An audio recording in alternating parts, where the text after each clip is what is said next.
From Anshe Sfard Beth El Emeth Congregation, it's time to take 10 Minutes for Torah with Rabbi Joel Finkelstein. Welcome to our discussion of Parshat Re'eh, Conflictual Ethics. I'd like to talk about a conflict ethics. It comes up in Pirkei Avot, Ethics of Our Fathers, otherwise known as chapters of our essential principles, Pirkei Avot. There in the very first chapter, Mishnah 4, Mishnah 5, we have statements by two Rabbi Yossis, Rabbi Yossi ben Yoezer, Ish Tzreda, he was from Tzreda, and Rabbi Yossi ben Yochanan, Ish Yerushalayim, he was from Jerusalem. The first rabbi says, Yehi beitcha beitvad lachachamim. Your home should be a house of meeting for sages. You should cling to the dust of the feet of the sages.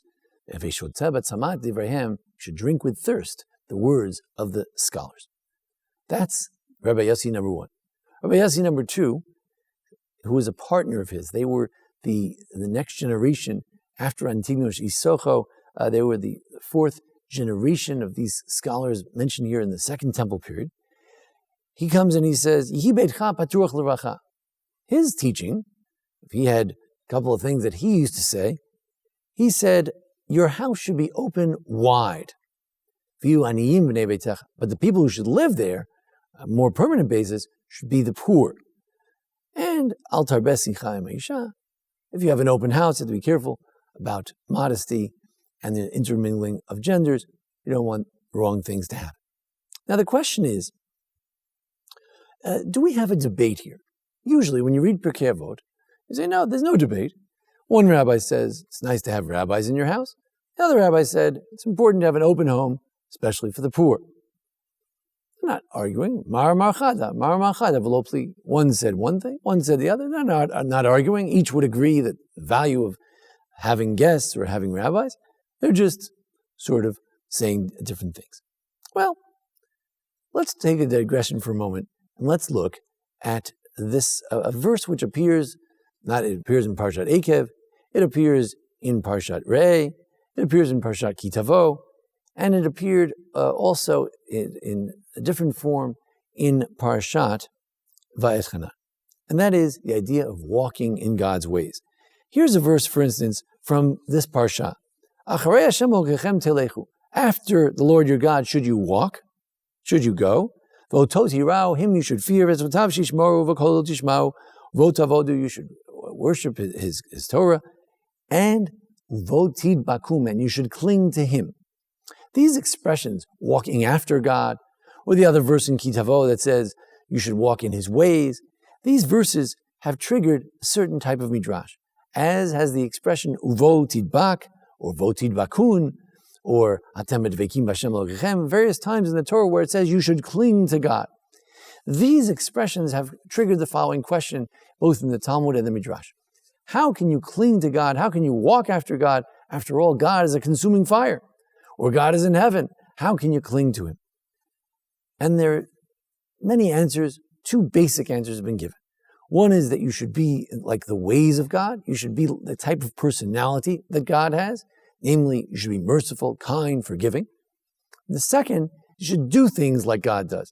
And namely, just like he, let's say, clothes the naked, just like he buries the dead, so too you should do the same.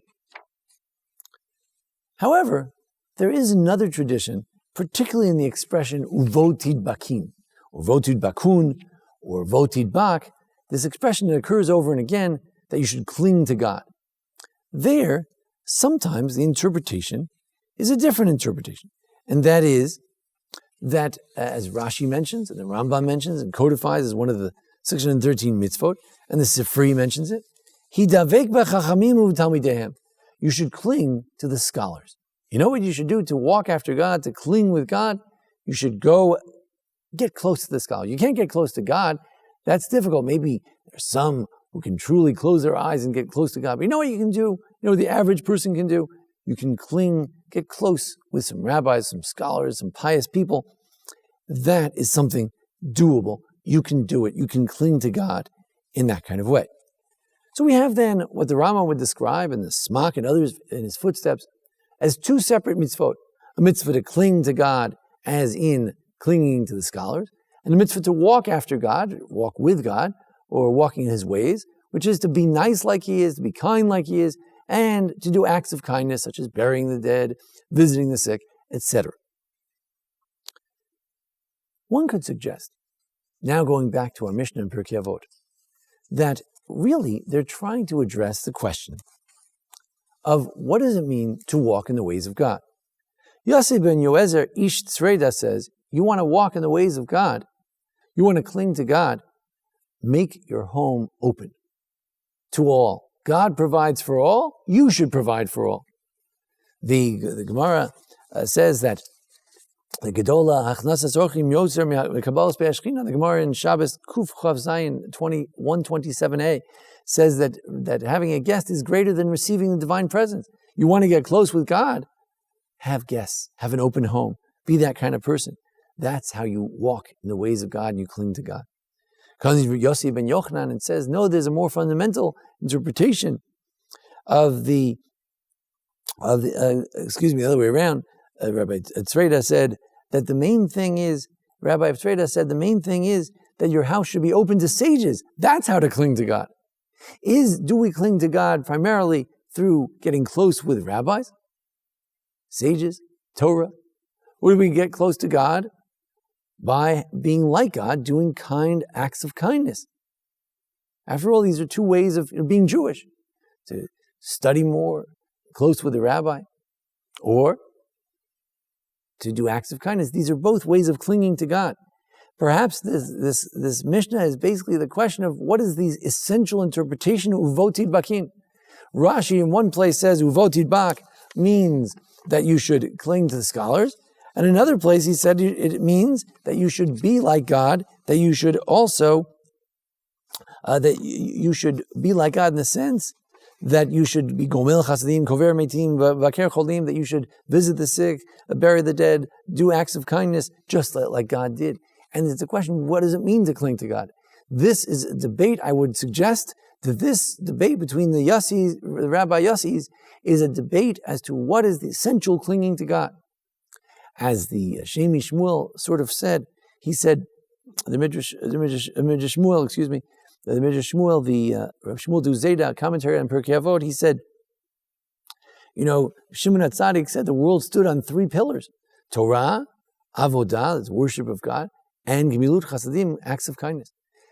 The first rabbi before this Mishnah said that you should worship God for His own sake. He emphasized worship. Yossi ben Yoezer emphasized Torah, that you should cling to the scholars. And Yossi ben Yochanan emphasized kindness, Gemilut Chasadim. Of the three pillars, each rabbi emphasized a different aspect. Are they arguing perhaps that this is the essential aspect? That when you have to prioritize, after all, you can't do it all. You either have poor in your house or you have rabbis in your house. You can't always do it all. There are time constraints. Perhaps we have a debate as to what the priority is. This debate is also found there in that Gemara in Shabbat Kuf Chav Zayin in Gemara in Shabbat 127. There, Rabbi Yochanan says that having guests is equal to getting up early to go to the study house. The Dimi from Naharda, from the Yeshiva in Babylonia, said no, having guests is greater than the study of Torah. So we have one rabbi, Rabbi Yossi ben Yoezer. He says that the greater thing is clinging to sages. That's greater. Torah is more important. Talmud Torah Keneged Kulam. We say it every morning. Torah is the highest value. And we have Rabbi Yossi ben Yochanan saying, no, he agrees with the Dimi of Narda, that having guests is a higher value than the study of Torah. It's the ultimate value, being like Abraham, that Abrahamic value, that very first image of the Jew, the open tent, that is the essential aspect of what it means to be a Jew. If indeed these two rabbis are arguing about what is clinging to God, what does it mean to walk in God's path, in God's way, then essentially they're answering what question? A little jeopardy here. The question is, what is the way that a person should walk? That question, interestingly enough, is the basic question of Pirkei Avot. Pirkei Avot, the second chapter, begins with it. Rabbi Yochanan ben Zakkai asked his famous 5 students, including the teachers of Rabbi Akiva, he asked them this question. And the question is, Ezu derech tova she'yavor lo hadam. What's the good way for a person to walk? What they're all trying to answer is, what does it mean when God says, V'halachta bidrachav, walk in God's ways? V'davakta bo, that uvotid bakun, that you should cling to God. What does it mean? Is this a debate? Is it just one said one thing and one said the other? I believe we have here a debate about prioritization within Jewish values. We can talk about values, we can talk about the conflict within values. And then when there is a conflict, we need to know the priorities.